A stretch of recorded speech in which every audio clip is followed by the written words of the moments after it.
तरी what is preferred तुला असं वाटतं, लव्ह मॅरेज की अरेंज?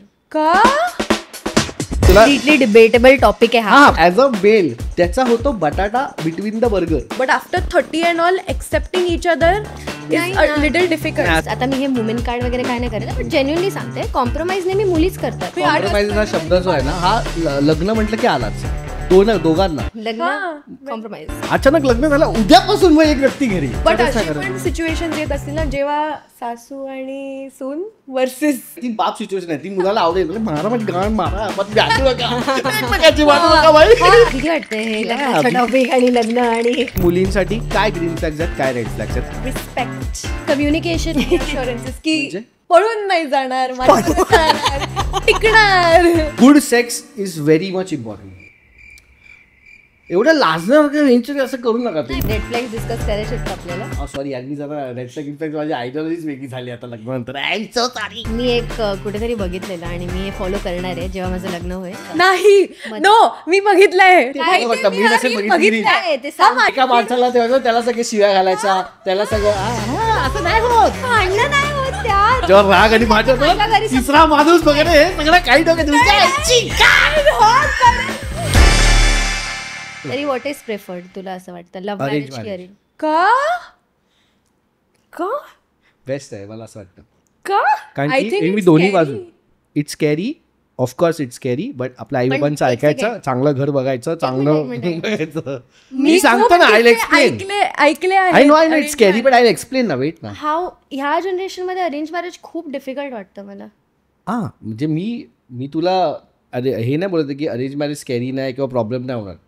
तू विचारलं चूज वन तर मी सगळ्या पॉसिबल गुड स्टेटमध्ये बोलीन की अरेंज मॅरेज चांगलं का ते मी तुला आताच्या जनरेशन कुठल्याही जनरेशनला सांगतो मी तुला. आत्ताच्या जनरेशनमध्ये प्रॉब्लेम काय अरेंज मॅरेज त्या प्रॉब्लेम्स मी बोलतो की जर सगळं चांगलं असेल म्हणजे फॉर एक्झाम्पल मुलीच्या आता बाजून बोलतो की जर ज्या घरी जाते ते बेस्ट आहेत सासू सासरे भाऊ बहीण त्याचे बेस्ट आहेत तो मुलगा बेस्ट आहे त्याला चांगली नोकरी आहे तुला चांगली नोकरी आहे काही नाही खूप समजूतदार आहेत प्रोग्रेसिव्ह आहेत सगळं अशा बेस्ट सिनारियोजमध्ये अरेंज मॅरेज हे आहे चांगलं आहे का ते मी तुला डिबेटेबल टॉपिक आहे हा पण मी सांगतो तुला का. आणि आता तू जे बोलते स्कॅरी आहे अरेंज मॅरेज बिकॉज तुला माहिती नाही आहे वगैरे सेम लव्ह मॅरेजमध्ये होऊ शकता. तुला फॅमिली नाही माहिती आहे नाही माहिती आहे तुला वाटते तुला माहिती आहे पण लग्नानंतर नाही माहिती पण काहीतरी माहिती आहे ना.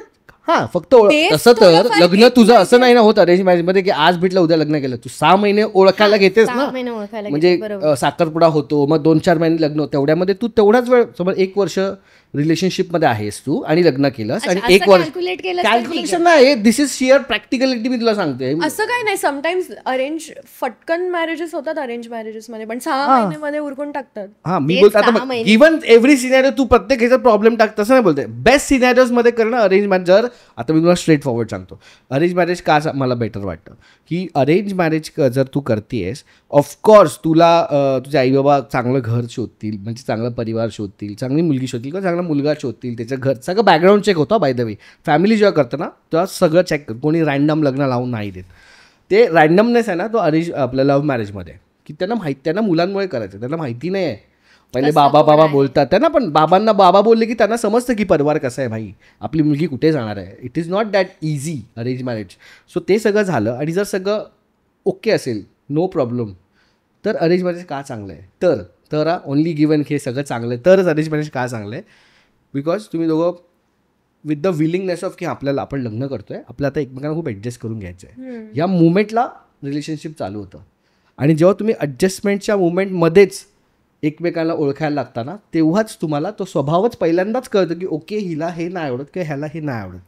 लव्ह मॅरेजमध्ये काय होतं तुम्हाला माहिती असं माझ्या बॉयफ्रेंड असं तुम्ही राहायला लागतं मग काय हे नाही आवडत तुला पाहिजे हे तर कळलं जॉब मी तुझं राहायला लागली असं नाही नवीनच माणूस समजतो मग तुझ्याबरोबर होतो स्कॅन म्हणजे डिरेक्ट स्कॅन नाही बोलत आहे मी असे शब्द आहेत पण तुला असं की अरे यार मी तर या व्यक्तीला 8 वर्षापासून ओळखतोय मग आता हा सोबत मला माहीत नव्हता.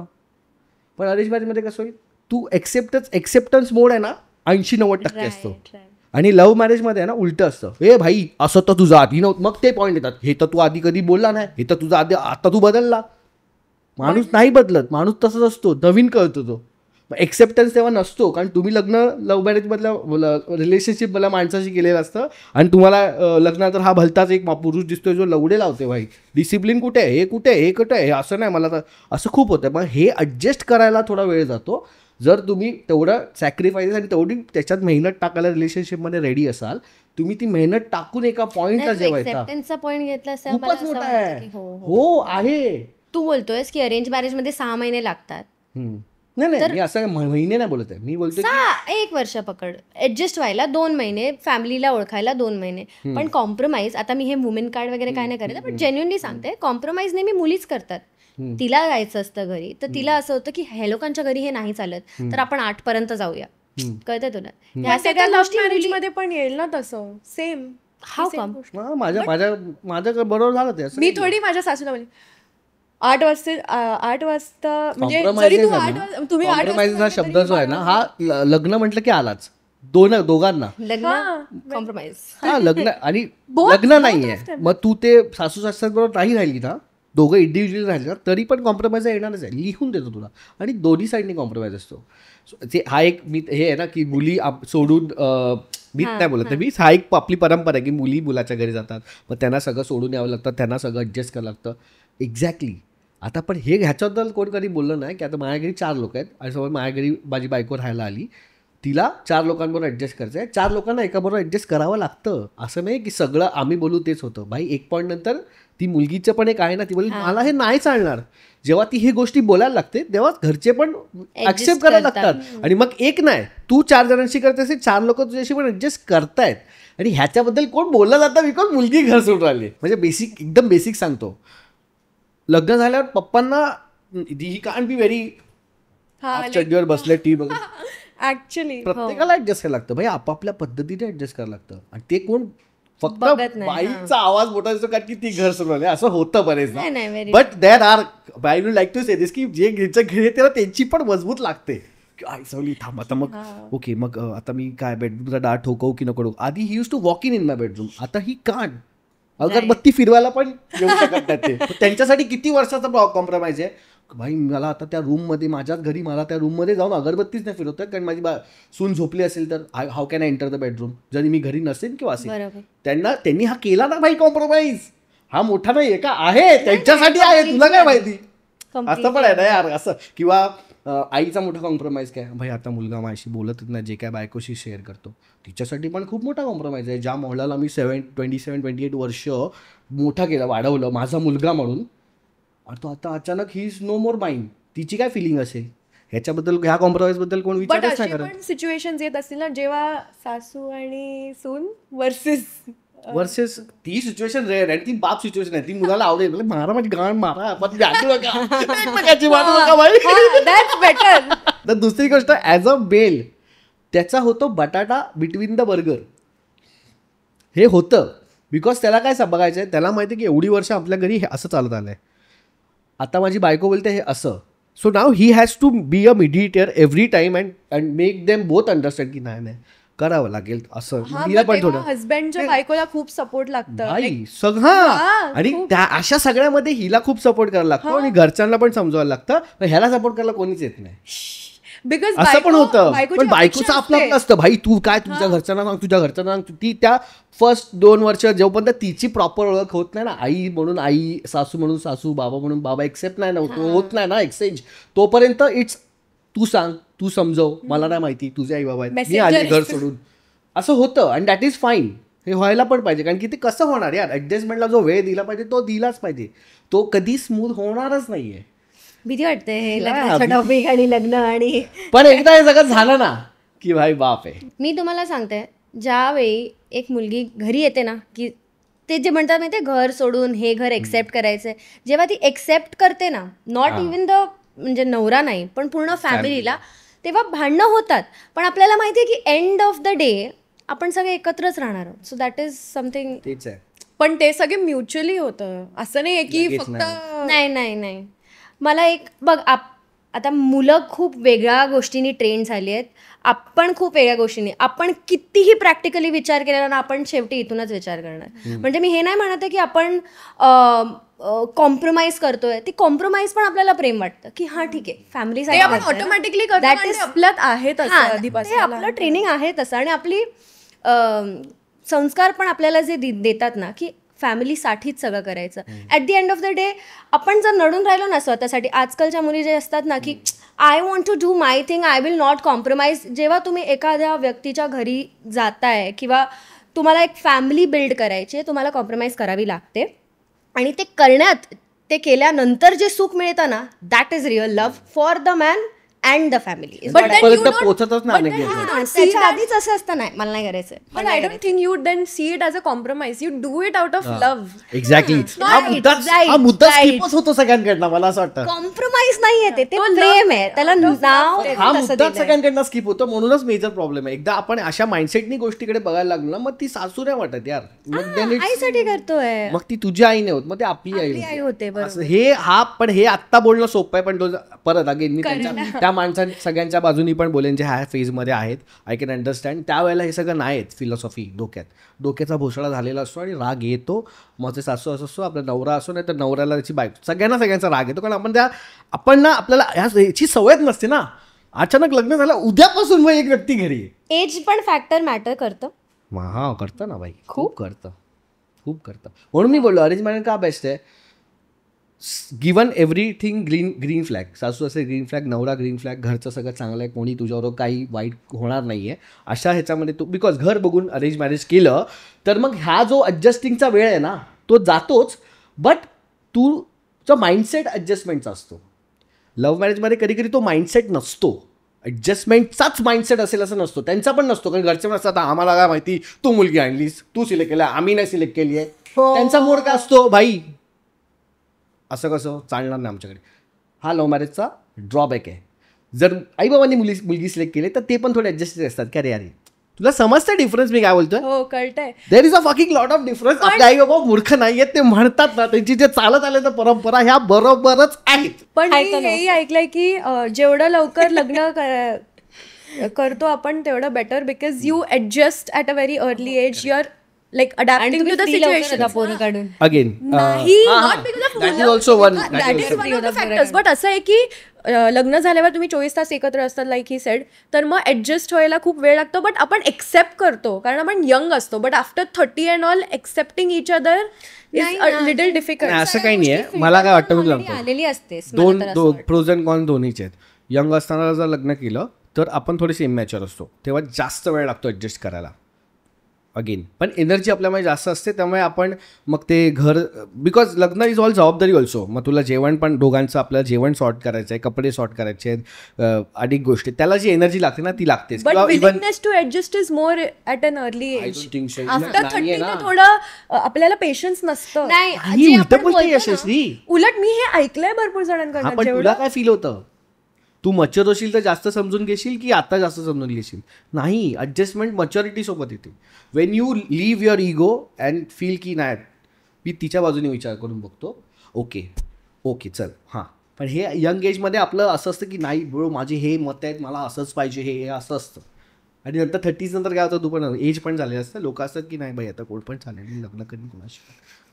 मला तुमच्या पद्धतीने जिथे पण 2, 4, 5, 10 किती पण तुम्हाला वाटतात ते सांगा की व्हॉट आर द, आणि जेनेरिक सांगा, पर्सनल नका सांगू, एक जेनेरिक जमेल तेवढं प्लीज, की मुलींसाठी काय ग्रीन फ्लॅग्स आहेत, काय रेड फ्लॅग्स आहेत आत्ताच्या टाईममध्ये मुलांचा. Respect is a green flag. Giving respect. पहिले ग्रीन फ्लॅग सांग सगळे काय काय काय असले पाहिजेत. बोल तू एक सांग. रिस्पेक्ट, कम्युनिकेशन खूप असली पाहिजे. मला असं वाटतं की असं नाही आहे की बाबा लाईव्ह लोकेशनच शेअर कर, बट ॲटलीस्ट मला कळव की इथे जाणार आहेस, इथे वेळ लागणार आहे, आणि मी तुला डोक्यावर नाही बसणार आहे की कुठे आहेस, काय करतेस. पण एक असतं, काळजी असते माणसाची. मी माझ्या आईला मेसेज करते की आई मी इथे आहे, तर तसं मी ज्याच्यावर प्रेम करते किंवा जो माझ्यावर प्रेम करतो त्याच्याकडून हे एक्सपेक्ट करते. रिअश्युरन्सेस की तो असं काही फालतूगिरी करणार नाही, पळून नाही जाणार, टिकणार. ओके, अजून कमिटमेंट कमिटमेंट बरोबर शब्द आहे ऍक्च्युली, रिअशुरन्स. की यु नो म्हणजे लग्नाबद्दल वगैरे डिस्कस करेल, असंच नाही की अरे डेट करते बघू कसं जातंय, बघूया जमलं तर मग बघू लग्न करू, असं नाही. माहिती असायला पाहिजे. कारण हर एक पोरा म्हणजे प्रत्येक पोराला माहिती असतं ना की तो जिला डेट करतोय त्याच्याशीच लग्न, तिच्याशीच लग्न करणार. पेशन्स असले पाहिजे एका मुलामध्ये, जे असतातच नो डाऊट. बट मला असं वाटतं की commitment, reassurance, respect and patience is something which I feel की खूप बेसिक मुलींमध्ये. पेशन्स हा एवढा इम्पॉर्टंट पॉईंट आहे ना की जेवढे पॉईंट बोलले ते वरचे, पेशन्सच्या वरचे, ते पेशन्स असेल तर सगळे वरचे शिकू शकतो. हा अजून एक आहे, जेव्हा भांडणं होतात आणि एकदम असं रागात जेव्हा एक व्यक्ती बोलतो, मला ते असं नाही आवडत की एक मुलगा असा ओरडून मला काहीतरी सांगतो. पेशन्स म्हणजे किती झालं तरी you should not lose your काम.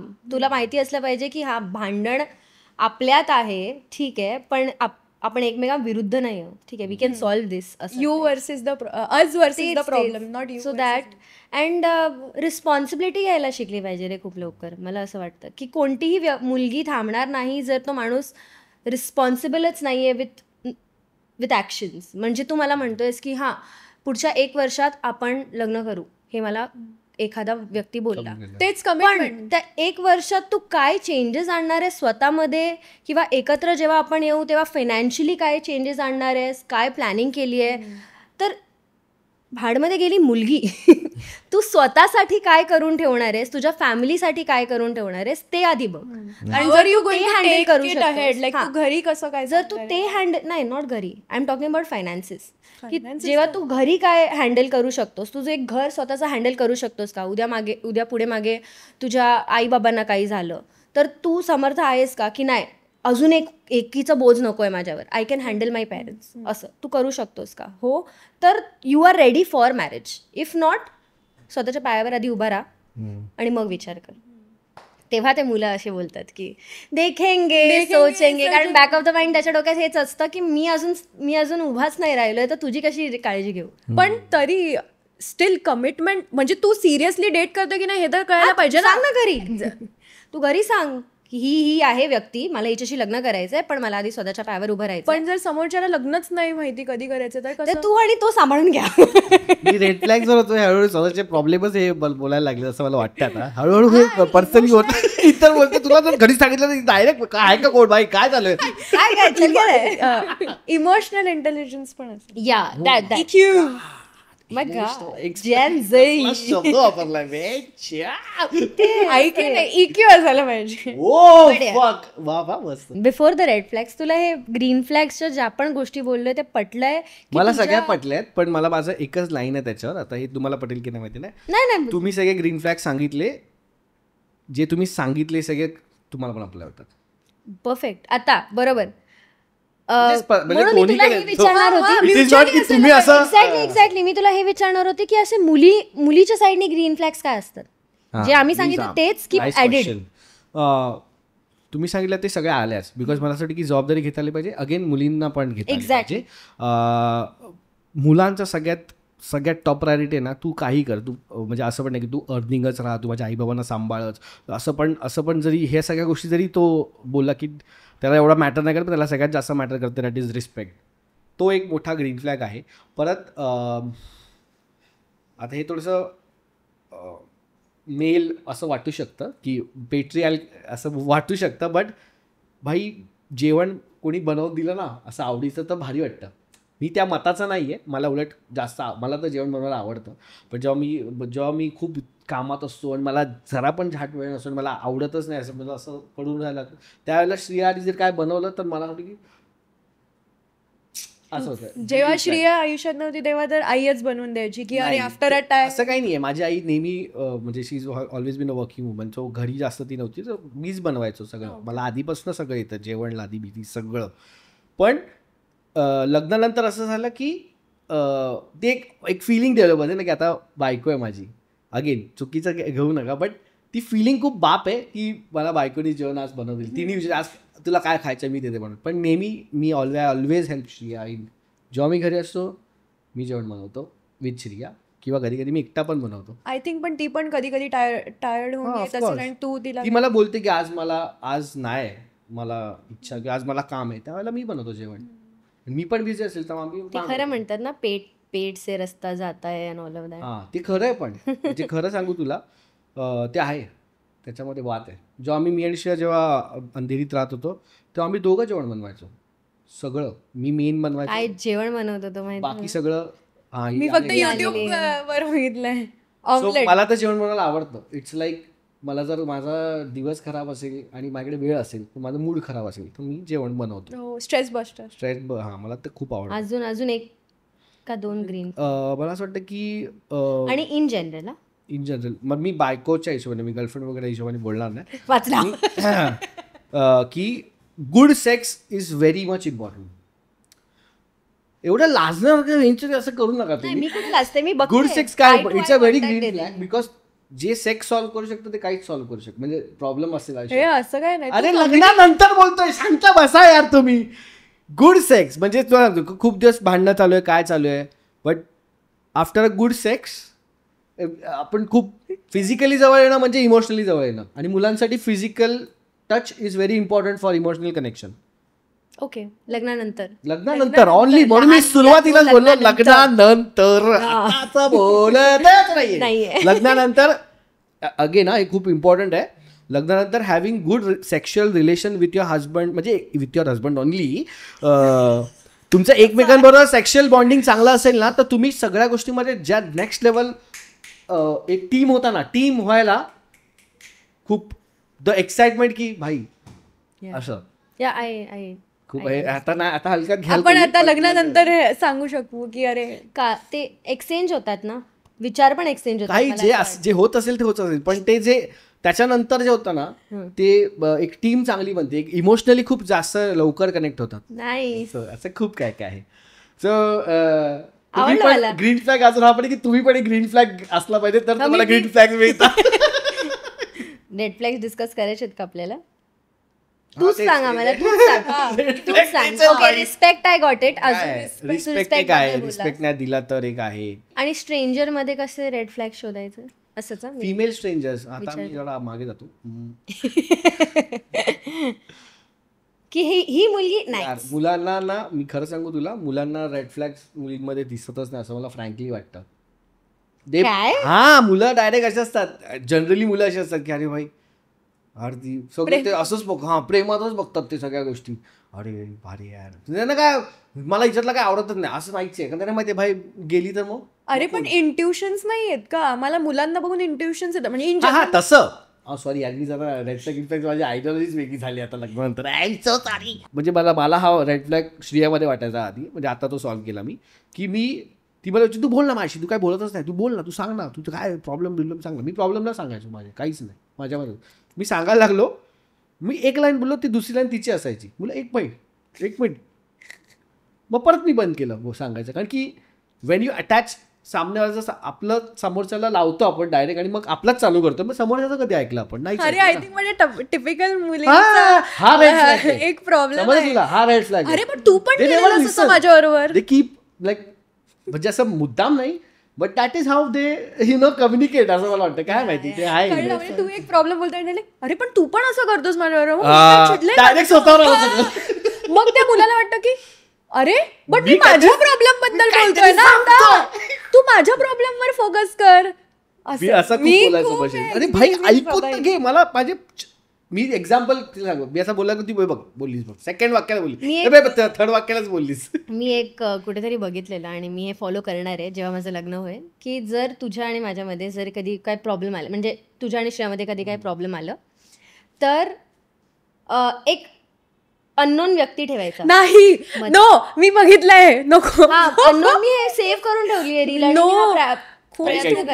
सल्ला देऊ, रील वरती जे पण येतं हसबंड. अरे पण ऐका तरी काय आहे ते. हा ऐकलं माहिती आहे, मी नसेल बघितली. एका माणसाला ठेवायचं, त्याला सगळे शिव्या घालायचा, त्याला सगळं असं नाही होत. अरे भांडणं नाही होत यार. हा बरोबर आहे. एक मी सांग, भांडणं नाही होत. ऑल ऐक जेव्हा राग आणि भांडण होतं ना, तिसरा माणूस वगैरे सगळं काही डोक्यात नाही. बघितलंय ते. मी हे करेन. मी कधीच तू कर, मी कधीच- झालं ना त्या दिवशी मला फोन कर, भाई आज आम्ही केलंय असं एका माणसाला आमच्या, काही हे सुचत नाही त्यावेळेला. तो शिवाय घालेल तुला आणि तू पण म्हणजे शी मी इव्हन काय हे पण suggest आहे ना, केलं? इव्हन तुझे बोललीस ना की we are a team and we are against problem, हेही नाही सुचत. हे नाही सुचत भाई, हे सगळं नाही होत. माझ्या कारण ना problem वर लक्ष दे, मी हे सगळं आता बोलताना आपल्याला बोलतोय, मी पण जाम शानपणात सुचतोय मगापासून, but when you are in the practically, तू इमोशनली ड्रिव्हन माणूस हा इमोशनली ड्रिव्हन हे असतं ना, तर तो त्या इमोशन्सनीच करतो जे करायचंय. त्यावेळेला तो प्रॅक्टिकली नाही विचार करत. मी नेहमी विचार करतो जेव्हा भांडण होत असतं ना, माझ्या डोक्यात एक सेकंड आवाज असतो की प्रॅक्टिकली बोल, प्रॅक्टिकली विचार कर, प्रॅक्टिकली. आणि स्त्रियाला एक्झॅक्टली आवाज असतं की तू प्रॅक्टिकली लवड्या बोलू नकोस, इमोशनली बोल. पण मी ट्रेंडच प्रॅक्टिकली गोष्टींसाठी झालो. हो. मला खूप प्रॅक्टिकल राहायला आवडतं. मी नको तिथे इमोशनचा इमोशनल इंटेलिजन्स हवी आहे मुलांमध्ये, आणि मुलींमध्ये ते प्रॅक्टिकल नॉलेज हवंय. नाही पण मुलं नेहमी प्रॅक्टिकली फाईट करतात आणि मुलीने लाईक पण तुला मी सांगते ना तू चुकतोय, सांगते. Master class by Samiksha and यशस्वी झालेला आहे. कसा वाटला तुम्हाला हा एपिसोड? मला कॉमेंटमध्ये सांगा. तुम्हाला कसं वाटलं? मला तर खूप मजा आली. मला खूप मला perspective मी मिळालं. तर अजून बडबडू शकते. हा, आमचा एका पॉईंट नंतर जेन्युन झालेला, मागे फोन येतोय तरी हे बोलतातच आहे बोलते. म्हणजे काय म्हणजे असं की भाई आम्हाला really we wanted to talk on this असं झालं. मला पण खूप दिवसांनी असं मुलींशी ह्या गोष्टी बोलता आल्या नाही. आता आपण जनरली मुलांसोबत म्हणजे मित्रांसोबत डिस्कस करतो, अरे बायकोचं असं असतं, असं नाही असं असतं. मुलांचा पर्स्पेक्टिव्ह पण खूप कळला. हो, आणि हे खूप डिस्कशन इम्पॉर्टंट आहे. कारण मी असं शांतपणे बोलू असं शांतपणे मी कधी लोकांचे प्रॉब्लेम्स ऐकले नाही. ग्रेट. प्लीज आवडलं असेल तर थँक्स बटन दाबा, सबस्क्राईब बटन दाबा आणि कॉमेंटमध्ये सांगा तुमचे विचार. आणि काय आवडलं नसेल तर प्लीज पोटात घेऊन विसरून जा. चुकीचा कमेंट करू नका आणि चुकीचे DM करू नका. So bye, take care. भेटूया पुढच्या भागात. बाय.